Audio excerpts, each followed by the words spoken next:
Okay. Just got home from work. I got out at 6 o'clock. The time is now 8:15 maybe?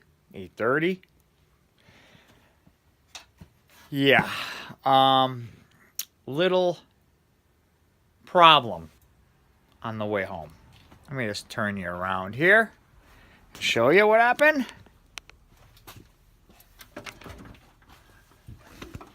The fucking water pump pulley broke off the front of the water pump. So in other words, at least the belt is still here. But, yeah. How does that happen?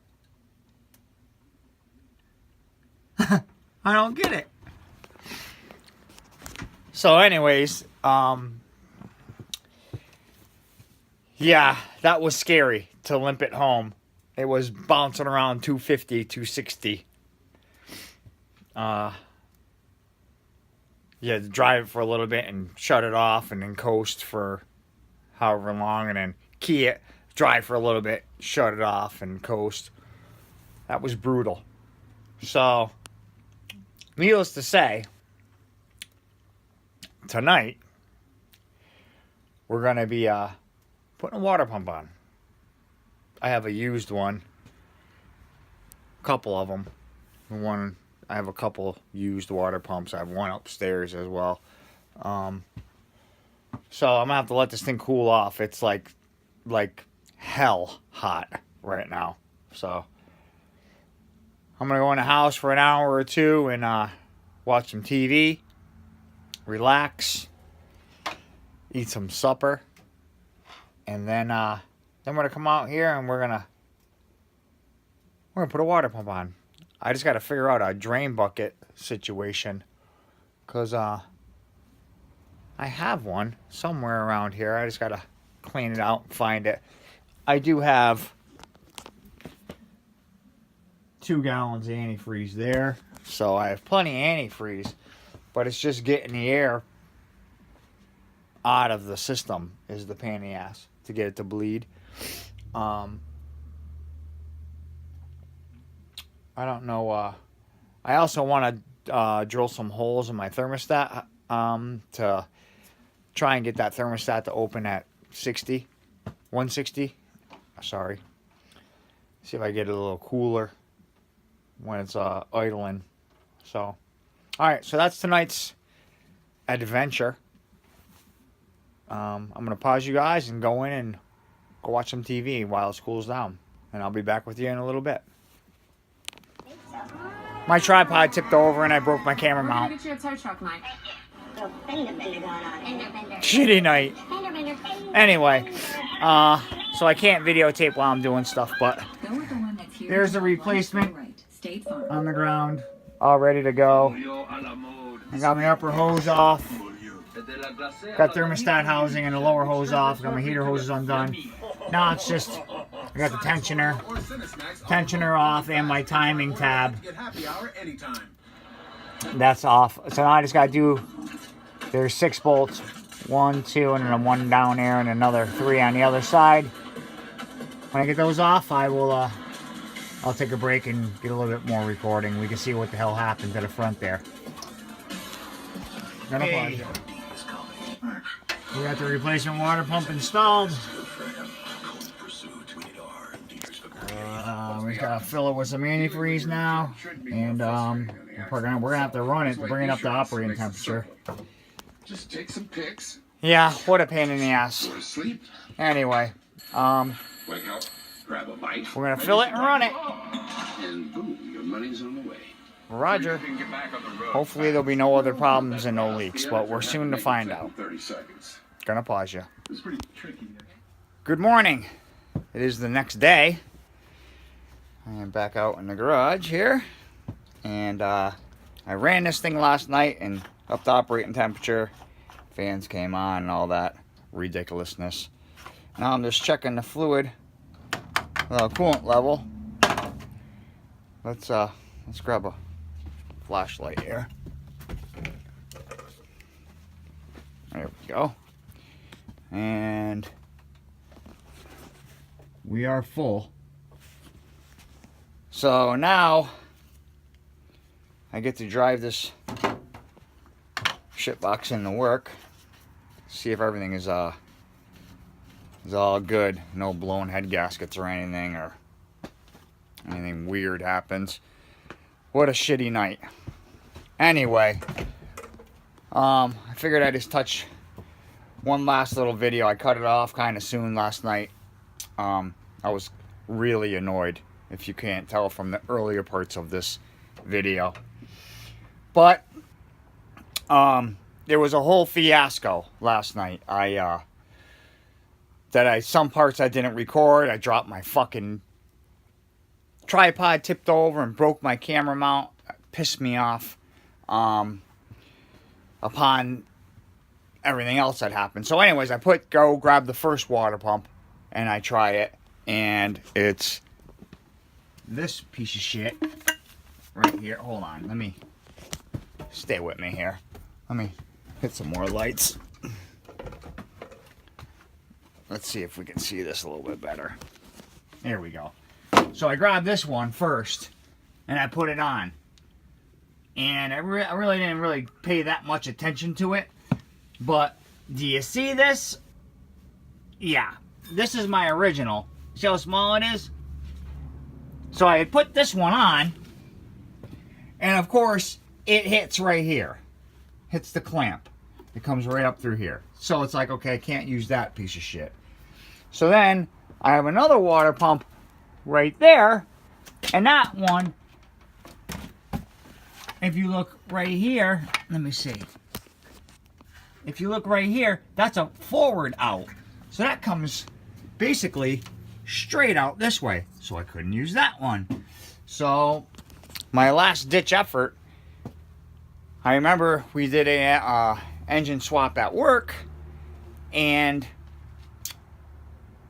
I bought the core, and it had a water pump on it. And I remember I took the water pump, the power steering bracket, power steering pump. I took all that stuff off. And because it came with the new stuff, came with the new engine. So I had all the old stuff. I wasn't going to throw it away. So I brought all that home. And luckily, by pure luck, that was the same one that I had on here. Or I was going to have to make a new top hose. And I got plenty of lengths of hose where I can make one, but that's just a pain in the ass. That's just added work, you know. So let's I'm gonna fire this thing up and back it out and load my stuff in to go to work, and then I'll get some videotape while driving. A lot of things have been done. Well, I shouldn't say a lot of things I've done. The last video I put up, I changed, well, not the last video, but second to last video I put up, I changed the wastegate spring, and I put like an 8-pound spring in there, and my HP Tuners get up has been doing some weird shit lately. What happens is I can explain it to you, is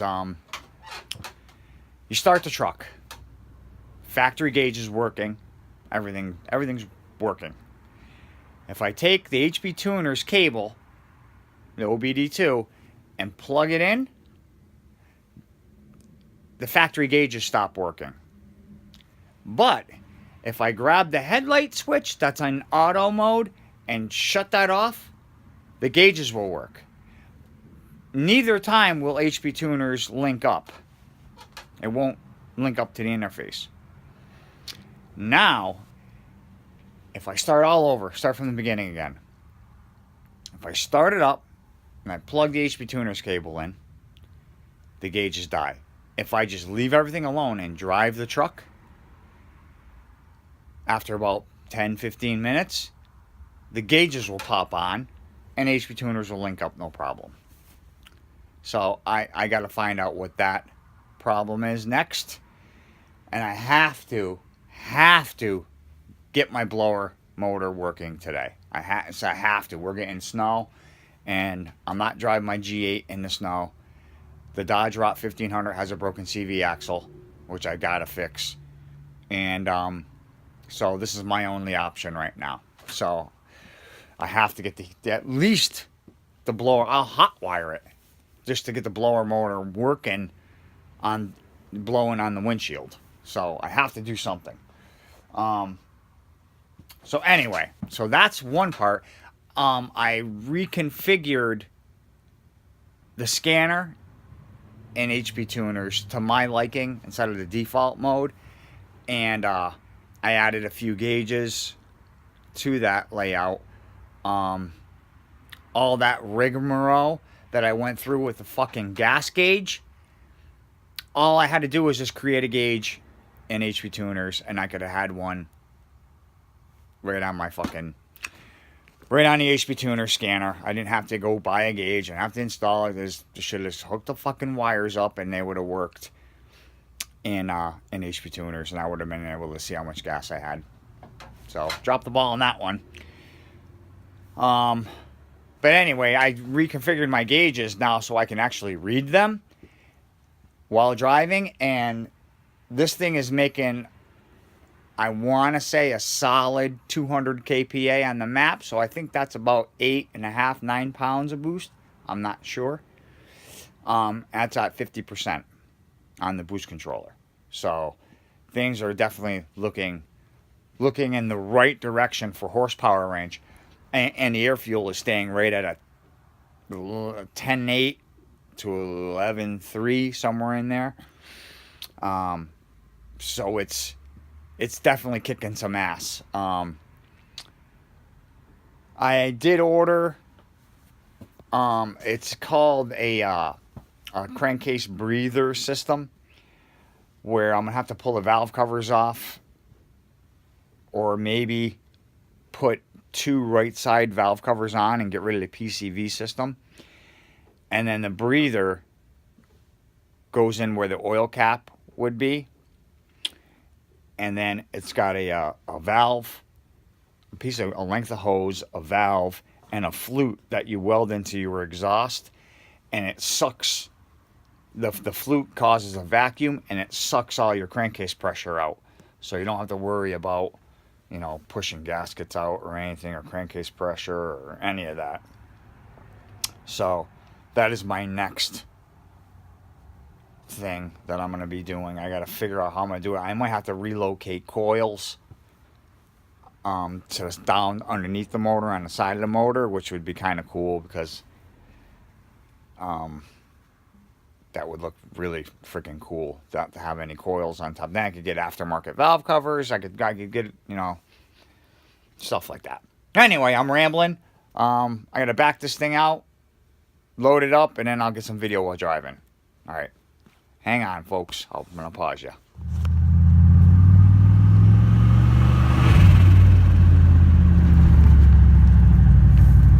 Okay. I am in downtown Springfield. Everything seems to be good. Temperature's perfect. Everything's good over here. It is making about 14.5 pounds boost. 200 kPa. It's about 14.5 pounds. So I'm going to try my best to hold on to the camera and drive this bitch one-handed.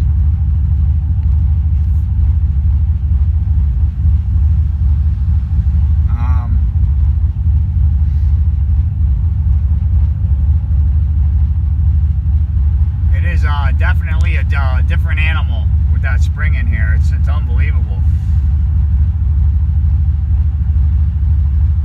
I was pushing about 208 kPa, so that's about 14.5, maybe 15 pounds.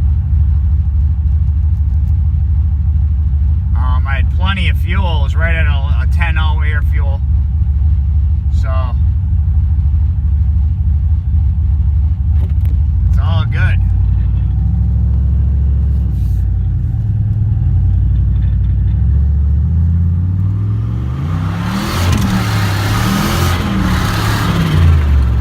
Yeah, that was just all over the road.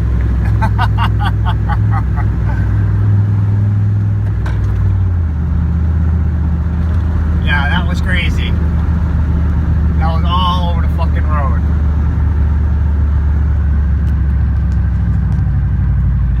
Feels good though.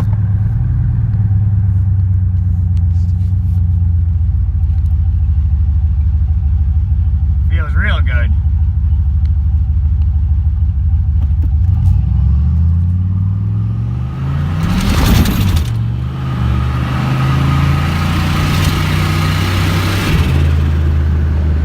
God damn.